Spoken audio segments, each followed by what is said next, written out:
what's up? How you doing? Rebecca, I am doing great. I'm so happy to be back with you. And hi to all our listeners out there. My gosh, another year, Rebecca. I know. I can't believe it. Do you know, I think this is episode, oh gosh, now I don't even know for sure, but we're past 60. So maybe 61. Can you believe that? I actually can't. And let me tell you why. When you first came to me and said, hey, Bernie, I know that you're kind of at a point in your life where maybe unpacking this a little bit more and being introduced to what body kindness is could potentially really help you. It was already going on 2 years ago, and it couldn't have come at a more perfect time. My daughter wasn't even born yet. She was still being baked. And I remember we recorded the first episode, and I'm going to go ahead and just be very transparent with our listeners, as though she was born, and it was only by like 3 weeks. Right. And we had said hello to her before she was really, really in the world. And now she is literally 2 weeks away from being 2 years old. So the time has flown, and I am so grateful that this podcast has been a part of my life for the 2 years that I have been her father. Oh, well, I'm grateful you're here too. I love talking to you. I feel, who knows what I was thinking. Oh, let's podcast, except that I love to talk. But I knew if somebody else loved to talk as much as me, it was exactly. You knew it was me. Exactly. And I'll tell you what, it just, Rebecca, I'm telling you, it could not have come at a better time for me. It was at a point in my life where I was seriously doubting who I was and what health meant to me in my life. And I felt, and I believe I expressed it in the first couple episodes, just like a failure, having been given this great opportunity to have lost weight and quote unquote gotten healthy in the public eye, and then seeing that just kind of escape or dwindle away and just feeling this sense of despair. And it was in relation to my experience where I was at that time in my life and having kind of lost what I felt was progress in regards to my health. And I remember me bringing that up to you and you kind of mentioning that I hadn't been sounding like myself the last few times that we had talked, and that this could be a good thing to kind of explore and look into. And it really has been, and it's opened my eyes up in so many ways, not just for my own personal growth, but also, again, you know me, I love to relate things back to my role as a father. And since then, I'm so happy to see that we are well into our 60th episode. And I say we because I am just, I swear I'm a part of this at every episode. I feel like I am. But you have had some tremendous guests on, ones that have really opened my eyes to ideas and concepts and thoughts that I would not have even thought to look into. Yeah, well, and so this year especially was really a growth year as far as the volume of episodes. In the beginning, I think neither one of us knew exactly what we were doing, just kind of dove right in. And people love our conversations. I always direct new listeners back to the beginning. When fellow dietitians ask for more about counseling, I say go and listen to my conversations with Bernie from Square One. Because, that's awesome. I think it's a perfect way where you can listen to a dialogue. Now, I will say it's not like I was trying to give counseling, so I probably did not do my best motivational interviewing skills or certain things that you would do in counseling. But I just think that so many people who are new to the idea of well-being instead of weight, and health at every size, you really don't know what to do or where to go. And you were so brave just by agreeing to talk to me and be honest. And I love that you had permission to be wherever you were and just tell me honestly what was on your mind instead of what you thought the body kindness version of Bernie needed to say, Yeah, no, and that was so important because I'll tell you what, although I was on that reality TV show and a lot of it was reality, it's all how it was edited. But I mean, again, I've given the show credit where it's due, and I know that the editing wasn't excessive, at least during my season. But what I loved about being a part of Body Kindness is the fact that and you hit it right on the head, which was, it was just come as you are. And I didn't know what body kindness meant. I didn't know anything about the body positive movement. There was just so many things that were foreign to me.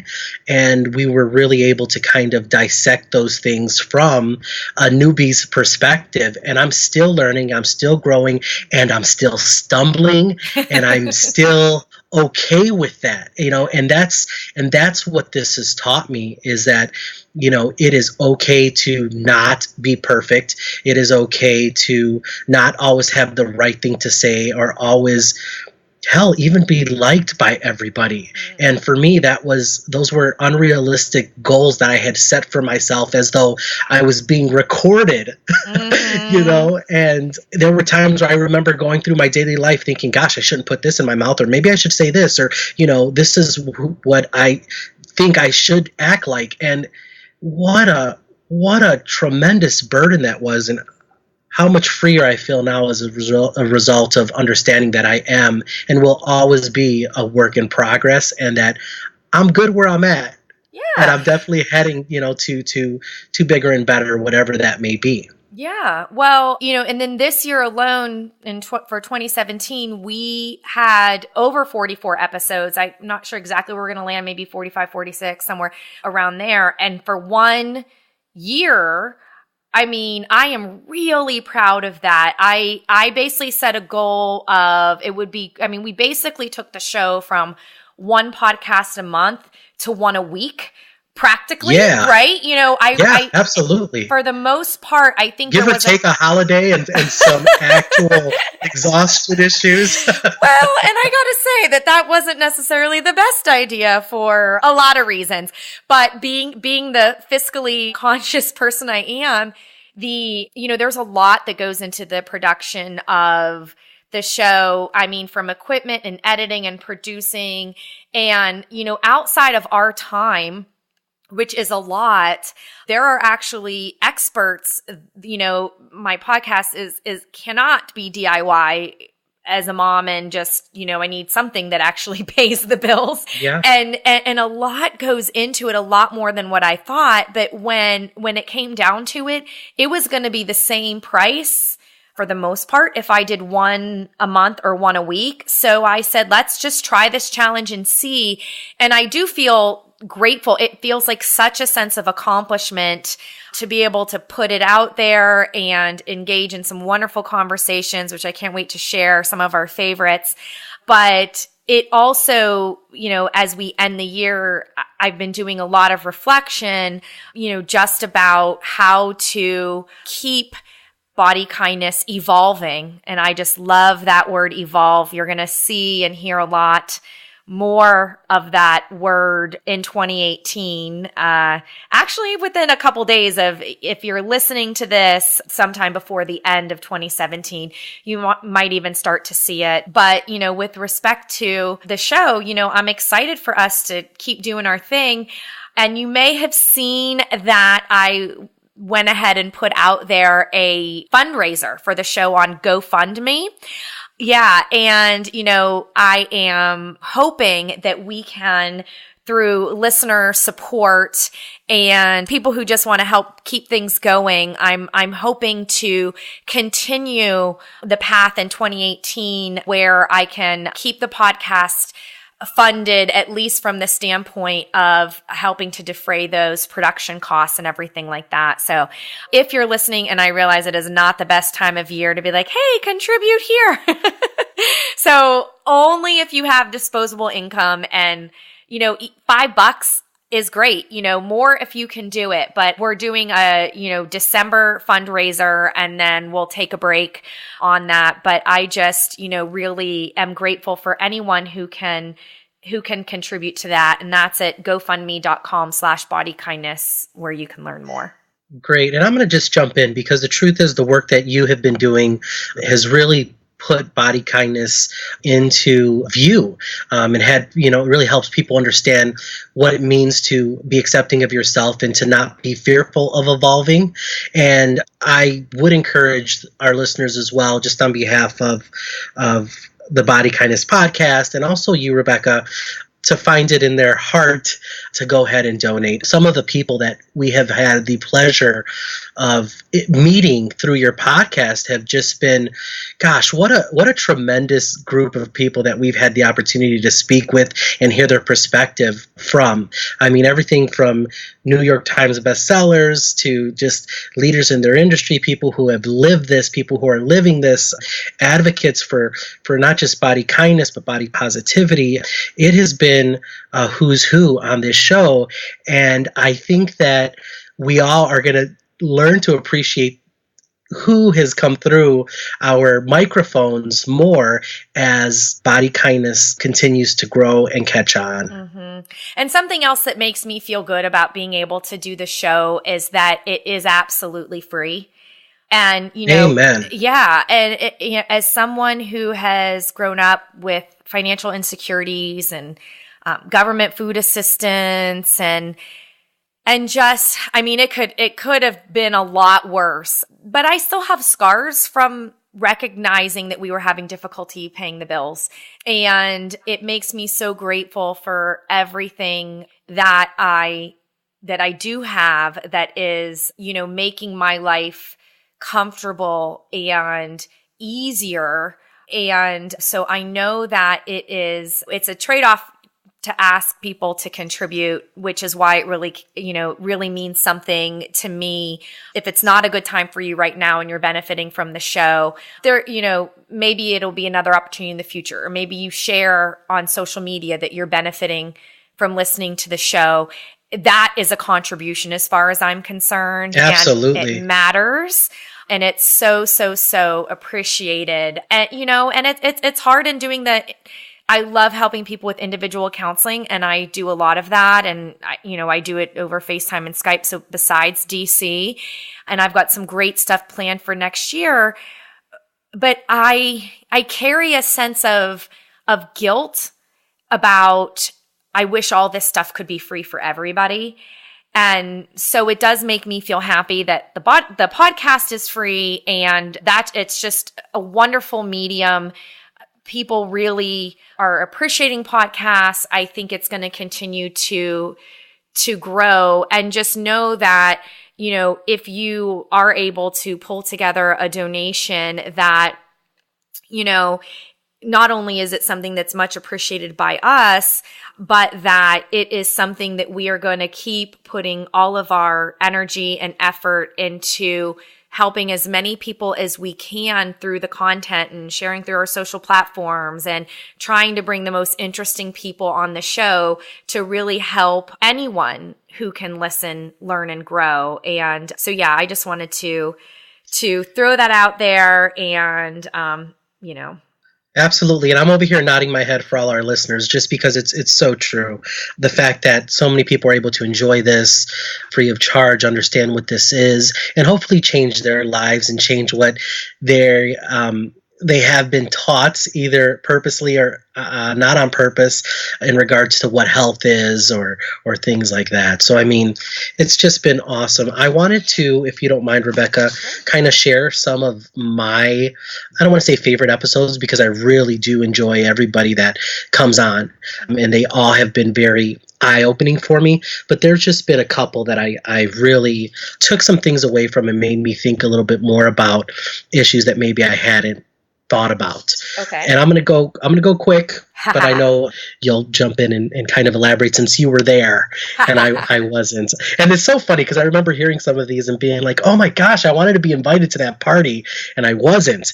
And I know that the invitation just got stuck in the mail. I know, Rebecca. But someone actually from episode 50, Bridget Schulte, so this is a fairly more recent one. She is the author of Overwhelmed: Work, Love, and Play When No One Has Time. That was really eye-opening for me, just to kind of think about what makes us feel overwhelmed and how that feeling of overwhelm can lead to maybe feelings of inadequacy when it comes to not doing things right, whether it be our job, our relationships, our parenting, and sometimes feeling like a bystander of our own life. And I can't tell you, well, I can tell you, we can go back and look how many times I've shared with you, I feel like I don't have the energy, I don't have enough time to do this or do that. And she just kind of, through her wonderful, soothing voice, was just kind of made me feel a little bit more normal about the fact that I'm not alone in that, and that it's something that we can start to change if we approach it by taking small steps. And that to me was just really comforting and very eye opening as well. Yeah, I think with her really just acknowledging that time is a limited resource, and it gets in the way of our sense of satisfaction with how good our life can be because of the time confetti. So the situation where on paper, it might seem like people have leisure time, but there are so many distractions. And what I love from her podcast is when she talked about research she was doing at New America Foundation that showed that Americans had worked more odd hours than other countries and cultures. So we don't value personal time enough. We don't value family time enough. And so we end up working these odd hours, and it can get in the way of our sleep, which then, as we've talked about, can get in the way of our energy for movement, cravings.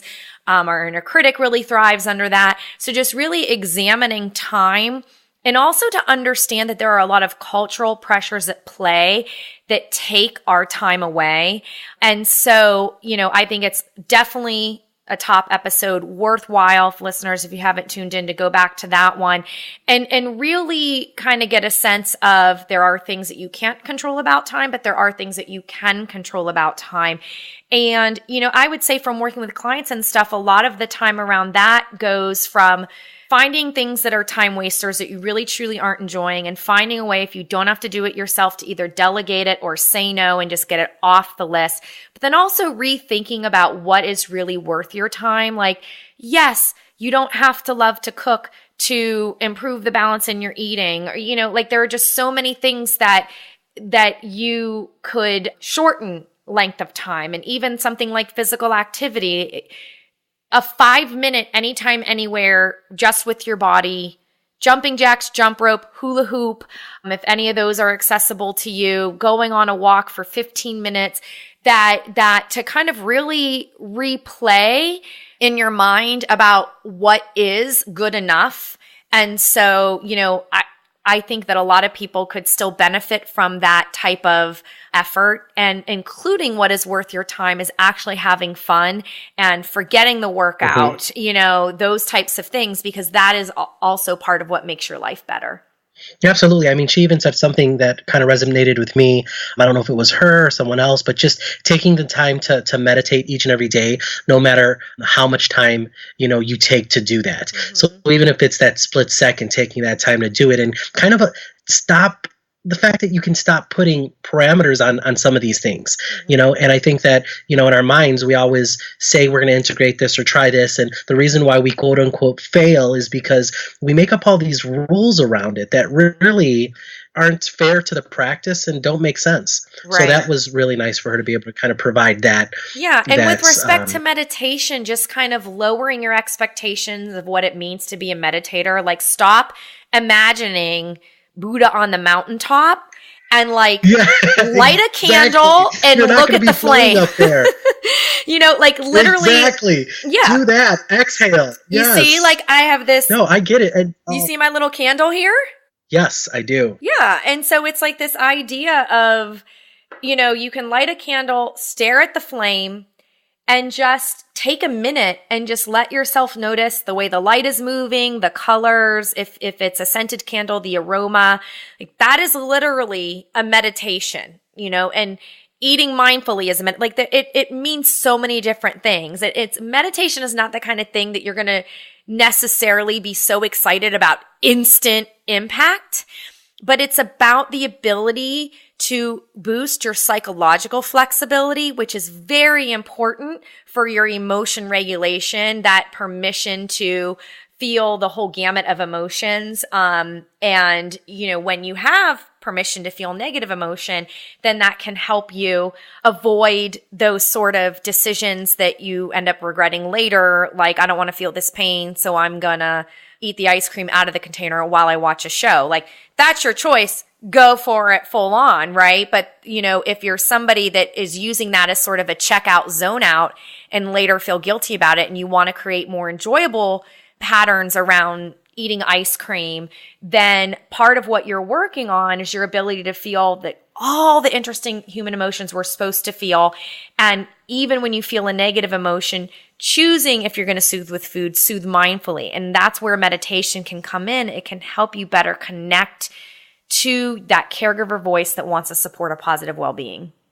Yeah, no, I'm just nodding my head in agreement. I mean, and along with that, I'm just going to throw a couple more out there because, there are so many there, but I'm going through my notes now. If everybody could see me, they'd be laughing because I was really excited to write these notes. Episode 47, Anna Guest Jelly, author of Curvy Yoga. First of all, let me just tell everybody, I love her. My wife knows this, so it's not a big deal. I love the fact that she said, you know what, it's one of those things where I like her, thought that yoga was just for thin people. So really hearing her talk about yoga in her life, what it's done, the fact that she's working to actually educate other instructors about working with bodies of all shapes and sizes was really awesome. I love the fact that she, and I think you mentioned this even on your page, I love the fact that she identified an issue and is working to correct it. And it's just been, that was a really meaningful podcast for me. Yeah. One of the things that I love about what she is representing for me is, and there are several other podcasts that I'll add to this, but it's the importance of visibility of fat bodies, right? And so she created Curvy Yoga because though she found benefits for yoga, she didn't believe that people understood bodies like hers because nobody else looked like her. So she saw a need and she created it. And now, and she's creating space. She is visible. She's training all kinds of yoga instructors and all types of bodies. She runs workshops. She has her book, Curvy Yoga. She's creating space for fat bodies to exist exactly as they are, for fat bodies to be seen as bodies that take care of themselves. Actually, I'm kind of feeling like I need to correct myself that it's fat people, right?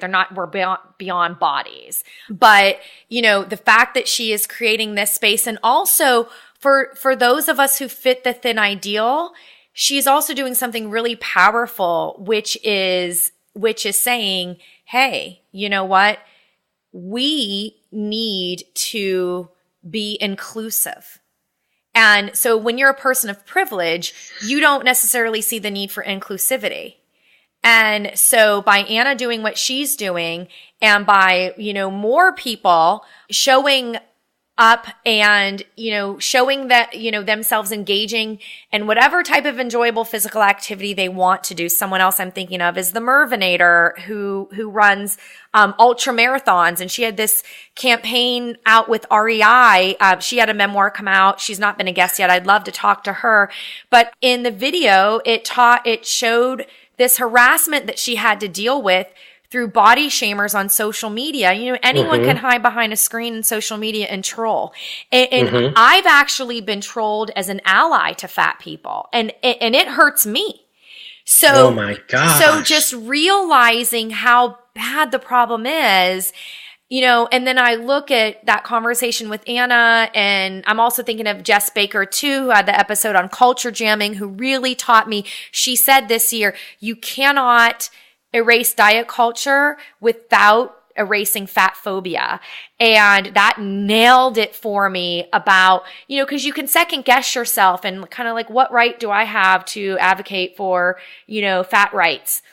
And it's like, I've been getting in my own way, second guessing myself. Like, she created a need for me to be an ally, and people have taught me how to be a better ally. And just through this, having this podcast, we are advocates and activists. And Marilyn Wan was another one who, she's like, look, getting in your bathing suit and putting up your middle fingers against diet culture is a form of fat activism. Like there are many ways that you can speak out against so the discrimination. Awesome because you know, and I know, and I'm just jumping right in because you really hit a nerve, and I don't know what I'm feeling right now, but go for it. You know, one of my biggest phobias is, you know, swimming. It is. Not that I can't. You lived in California for how long and wore your t-shirt at the beach? For 3.5 years. I didn't even go to the beach. I probably went to the beach like twice. And it was literally just to walk on the sand to kind of appease my wife. And, you know, that's really sad because I literally lived across the street from the beach.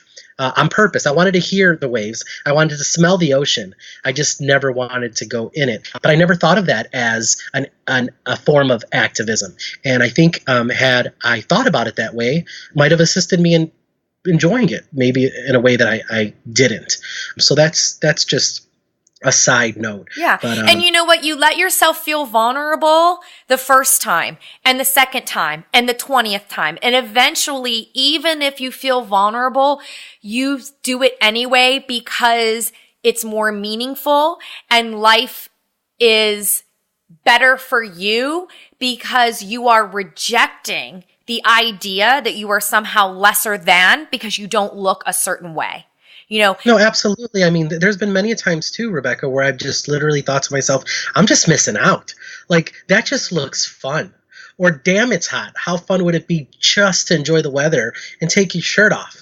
You know, and I know that I'm not the only one feeling that way. And I know I'm not the only male feeling that way. Thank you, Aaron Flores. Yes, which Aaron me Flores. To my next. I love him. I'm jumping right in. Did you like that transition? I love it. Who talked about why do men hide their body image issues.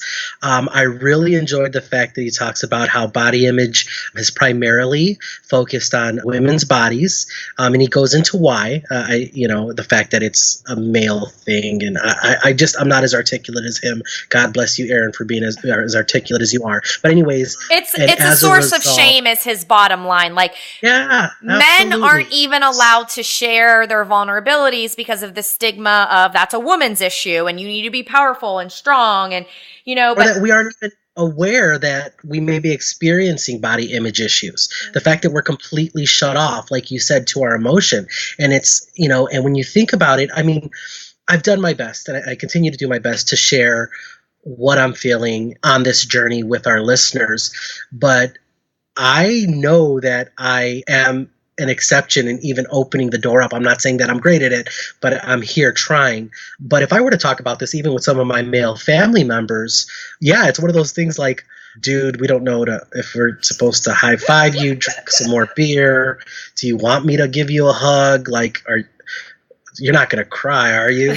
You know, like, I mean, it's just a very awkward conversation to have about body image issues with males. And then you get into males of color and that's a whole other issue.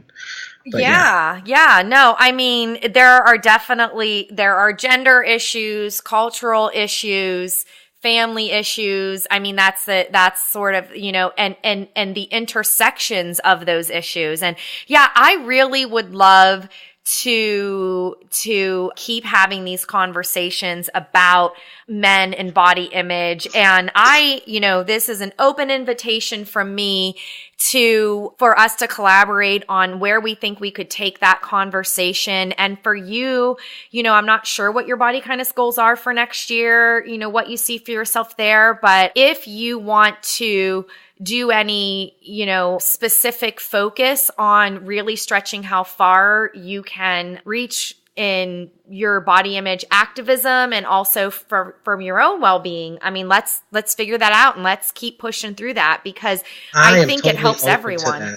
Yeah, I'm totally open to that. I mean, I know that, and the reason why I say I'm open to it is because I do feel that I'm at a good point in self-acceptance to where it can help to kind of push my progress so I can evolve and continue to evolve, because I do feel that the first couple years of this have been just coming to grips with being kinder to myself, and hearing everybody's conversation about it has really opened my eyes to what it can look like, and has provided me with some tools to use while working towards that.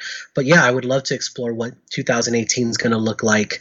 Absolutely. I mean, one of the things that he's doing, I just want to bring this up really quickly, was that 100 conversations with men about body image and things. I thought that was just brilliant, and I hope that's moving forward. I haven't had the opportunity to even speak with him or check in with him, but it'd be interesting to see. Maybe I'll email him, see if he needs my voice. That would be fun.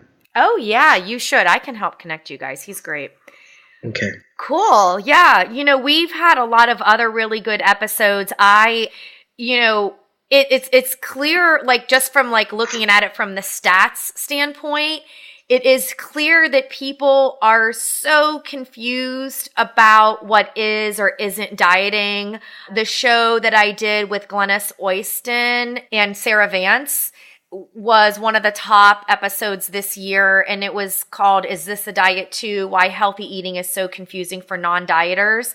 And I loved having that three-way call. So yeah, don't be surprised if I invite you to some of the more of the interviews next year for a little three-way dialogue. I'd love it. But I encourage people to go back and listen to it. But we really kind of share from our perspectives about how pissed off we are, how diet culture has co-opted health. It's hard even to do our jobs. People make assumptions about what we should be doing versus what we actually do. And just how much suffering our clients go through because of how broken, they have become because of diet culture. And it's a commitment to reframing your actions. And it is so hard to let go of the desire to lose weight. That was another very popular podcast. How can I still love my body if I want to get to a healthier place? It's incredibly difficult. And I love that one as well, because I mean, gosh, every other conversation we have on this podcast that I'm on is, I feel like I'm wanting to lose weight, or, I don't feel good about this. And I mean, it's something that, for our listeners out there, I know for me at least, I know I'm going to struggle with from time to time, but from my own personal experience, that voice has gotten softer, and am able to use the tools that I've acquired through my conversations with you, Rebecca, and through hearing this podcast, that are going to allow me to kind of help mend some of that brokenness that I think the diet culture that I've been exposed to has contributed, and too. So it's that especially was powerful. Yeah. And just seeing how different things can take on new meaning. I remember earlier this year when you did the cookie experiment. Do you remember that one where, it was about going around and finding your favorite dessert in Chicago that you could actually eat and enjoy with permission? Yes. Like stuff like that, where it's not worrying about the butter or the sugar, or should I even do this, or whatever, that has nothing to do with that. It's like pleasure and satisfaction first. And that, well, go ahead. No, I'm just jumping in because you're absolutely right. It's about really checking in with yourself. It's about giving yourself permission to be human.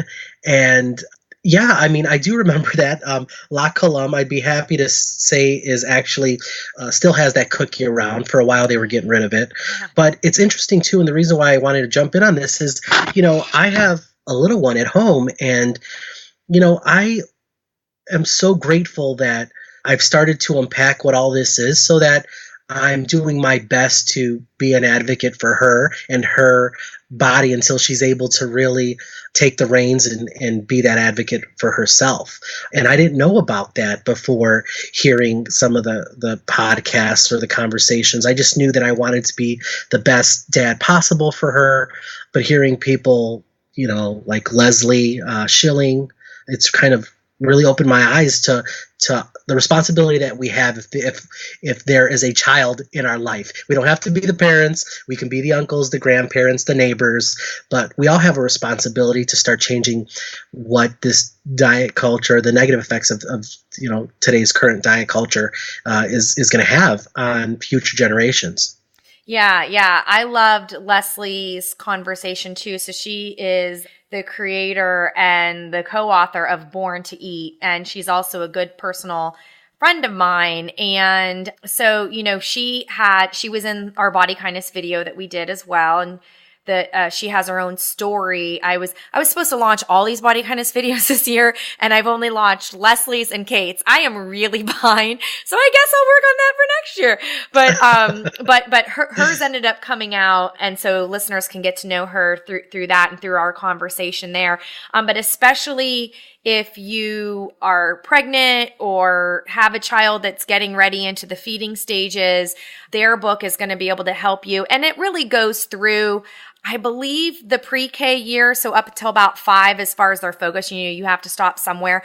But to have resources that help make your life easier with feeding your kids, but also the idea about raising, kind of how to raise kids in a non-diet household. And I definitely plan to focus more conversations. I mean, when you and I catch up being parents, we are going to talk about our kids. Okay. That's just going to happen next year. Yeah, no, absolutely. And that I think was one of the things that, came up.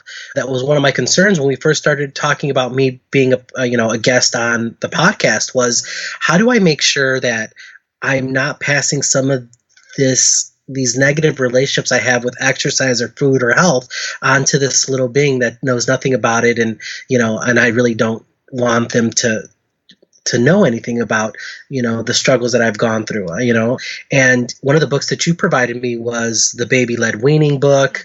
It really helped me out. It helped me understand the importance of a child exploring food and offering variety and not restricting just really allowing them to kind of take the reins. And I feel that introduction into parenting, at least that aspect, because as parents, our responsibilities are to love them, feed them, change them. And that's really huge stuff there. So to be able to allow her the ability to kind of take control from an early age of how she's going to nourish herself, I think has really contributed to who she is right now at 2 years old, which is really fun to see her.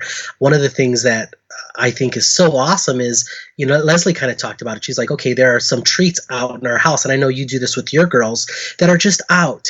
And if they choose to indulge in a cookie, or I'm just using that as an example, then that's all right, And what I've noticed is, whether it be a cookie or even some chocolate milk every once in a while that we'll provide for my daughter, she just kind of goes to it, will have as much as her little body wants, and it's so interesting to see that it's not overdone in a way that, I guess, as a child, and the way I was brought up was like, you can't have that, that's not the right time of day for this, or just a lot of different things. I remember being that kid that would overdo it or hide and do it, and these are early things. And it wasn't that my parents were coming from a bad place. They just thought they were doing the very best they could by saying, hey, you're a little bit bigger than most kids your age. You should probably stay away from this or that. And I think the conversation that you had with Leslie was, again, just kind of reinforced a lot of the things that you and I had talked about. And I thought it was really good information for anybody, again, who has a child in their life. And the fact that it's not just the responsibility of parents. If you're an aunt, an uncle, a neighbor, just the way you view yourself and the way you talk about yourself can have a huge impact on that child. One thing that she said that really resonated with me was that child really sees us as their role model, as perfect, as fun, as complete. And even if we don't see ourselves that way, it's important to fake it a bit until you make it, and I think that that's such an interesting lesson to take away from that particular podcast. Yeah. I mean, you can practice self-compassion in the sense of, I'm not where I want to be in how I talk to myself, but I can practice being the kind of person I want to be through my actions. Yes. And it's through that practice that you actually go through the neuroplasticity of changing your brain wiring. And while we didn't spend a lot of time talking about neuroplasticity in the Sandra Amick conversation. That was another really popular episode. She's a neuroscientist, and her TED Talk has been viewed probably, if not over 5 million, really, really close to 5 million times. And she is fascinating. I think that episode is worth listening to, why diets are bad for your brain. And my favorite quote of hers from there was like, I don't care what you do, pick up the unicycle. Anything is better than dieting. Just that idea of anything is better than dieting. I'm like, yep. And so, she had a lot of really great advice to share that I would highly recommend folks listen to. And the other one that I would pair with that is how dieting disrupts your body's natural well-being. And that was with Dr. Carrie Anderson at Green Mountain at Fox Run, which is a place I visited. I had my retreat this year there, and there's going to be many more Body Kindness retreats next year. The dates aren't up there yet, but we'll be talking about them on the podcast. But there are going to be in-person retreats, one-day workshops. I'm really trying to get those to be on weekends to be flexible. But if any listeners are interested in workshops or retreats, you can always email and let us know where you'd like us to be, and we could do our best. But also virtual retreat is in the plan and in the works for next year. Awesome. So lots of good things to look forward to there. And yeah, I'm super excited. Yeah, it's just, there's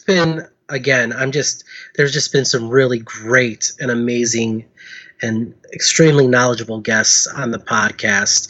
We are heading into a new year, Rebecca. I mean, I could keep going. I have a note here about how much I loved Peggy Orenstein. The whole sex series was super whole sex series was really cool.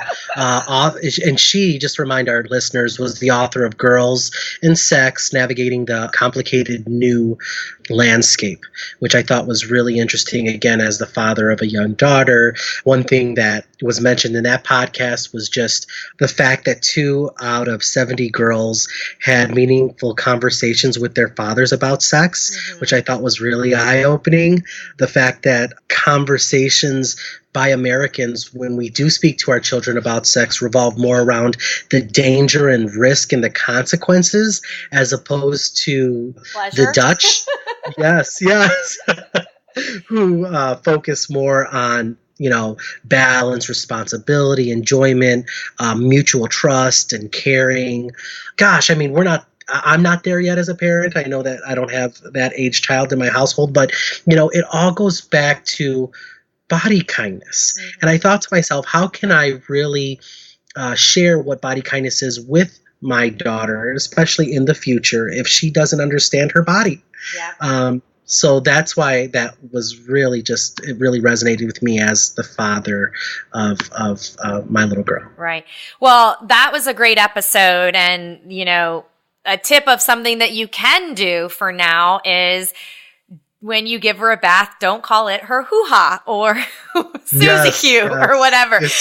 Peggy says you need to teach, this is the vulva, this is the vagina, this is the clitoris or clitoris, depending on where you put the accent.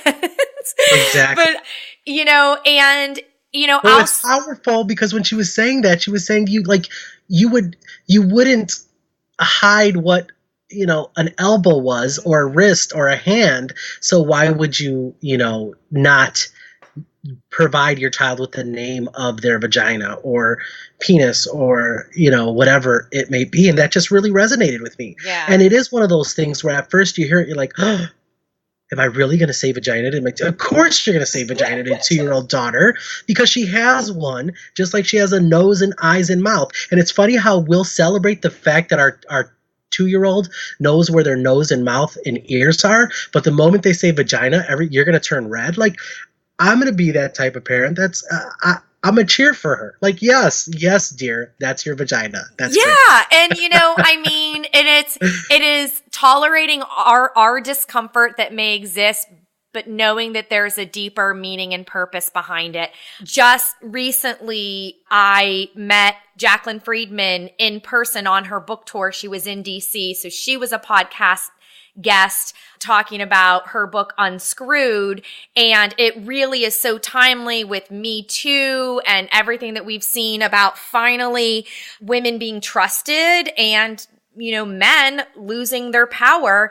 And our podcast was great. And her book talk, there were two things I took away. One was we really need to look at these, like she's like, I have to do her version. She's like, all right, ladies, I popped the popcorn and watched the show unfold too, but we've got to turn this from a kind of gossip magazine soap opera, wonder who's going to get the can today, and turn this into real action in typical workplaces and typical environments and typical communities.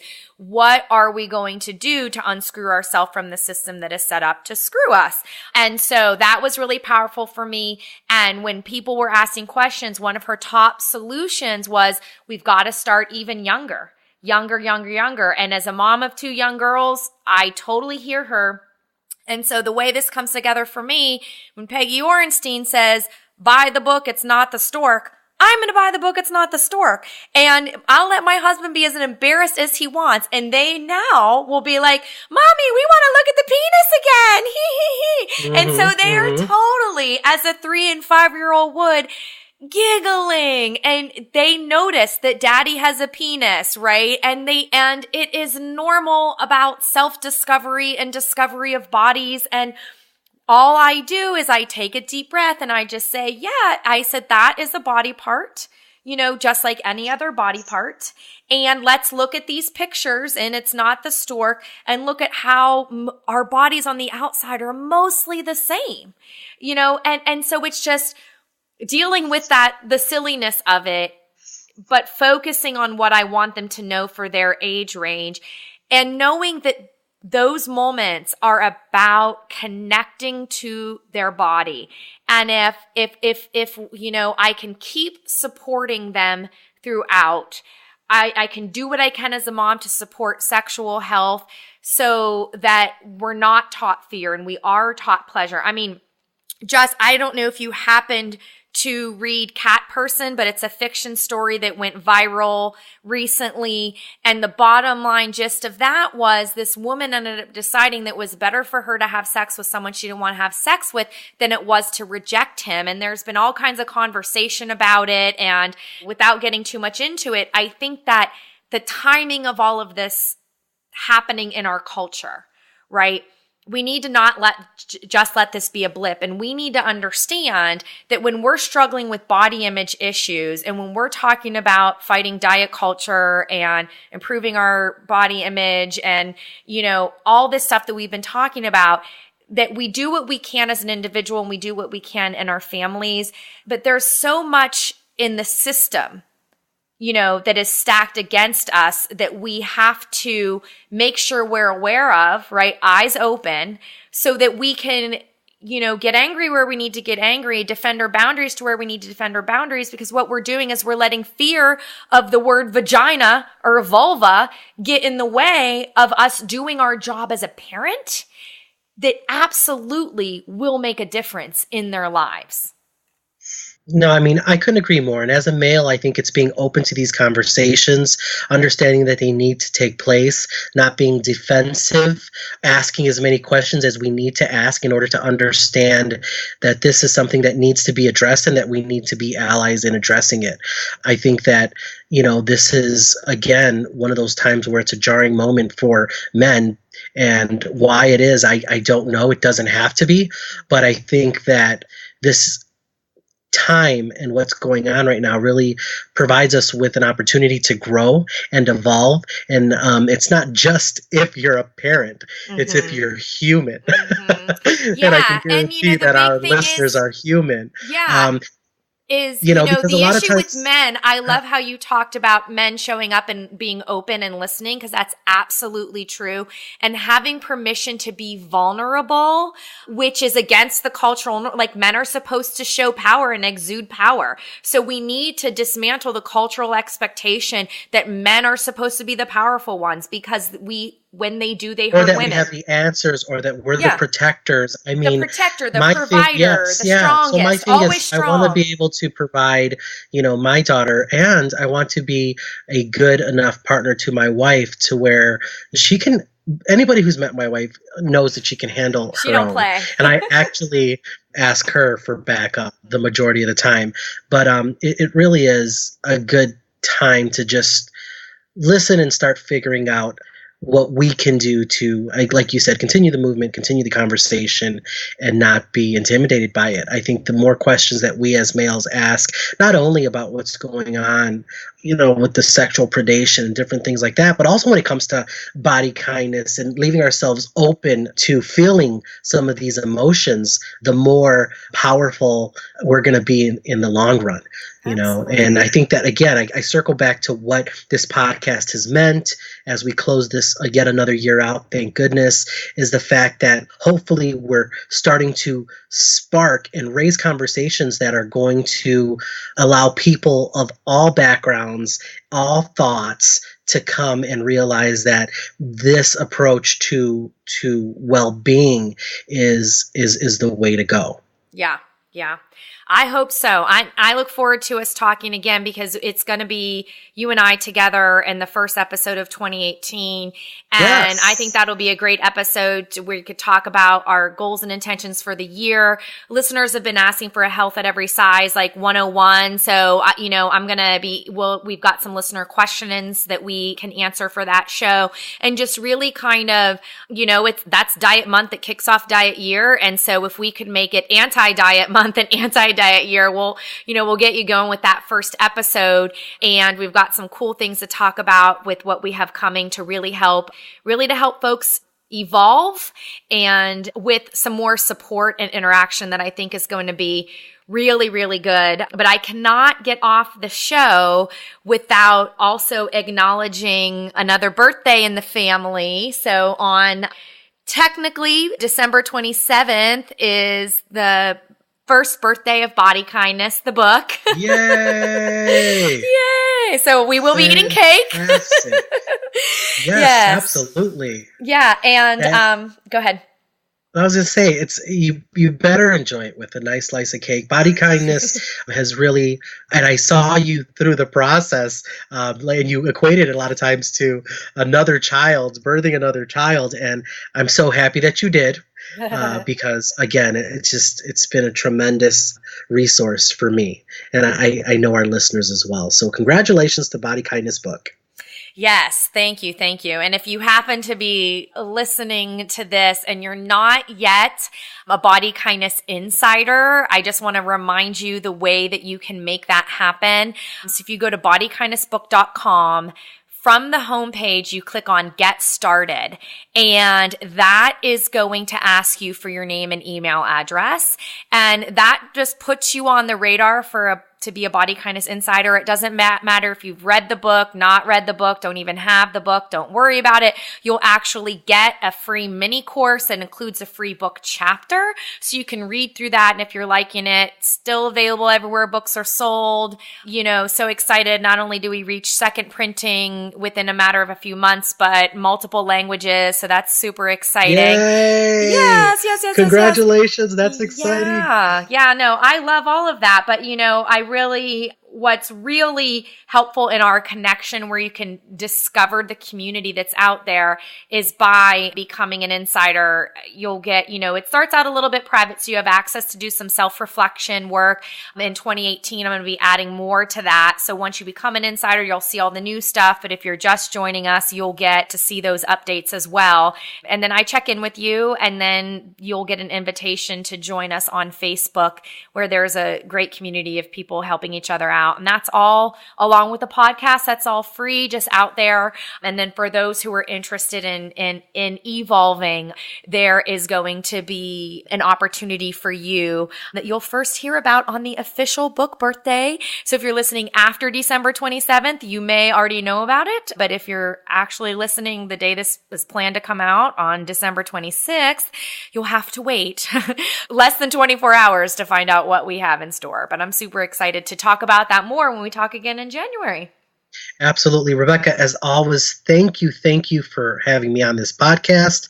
I want to go ahead and just tell all the listeners how much I love them. honestly, from the bottom of my heart, how grateful I am that they're tuning in and that they are also advocates in spreading the good word that is body kindness. We couldn't do it without you. I know that I've had some awesome people write me this year, and that is welcome. And I do hope that you continue to offer input to both Rebecca and myself. And I can't wait to see what 2018 holds. So as always, I'm just going to remind our listeners to be kind to themselves and one another.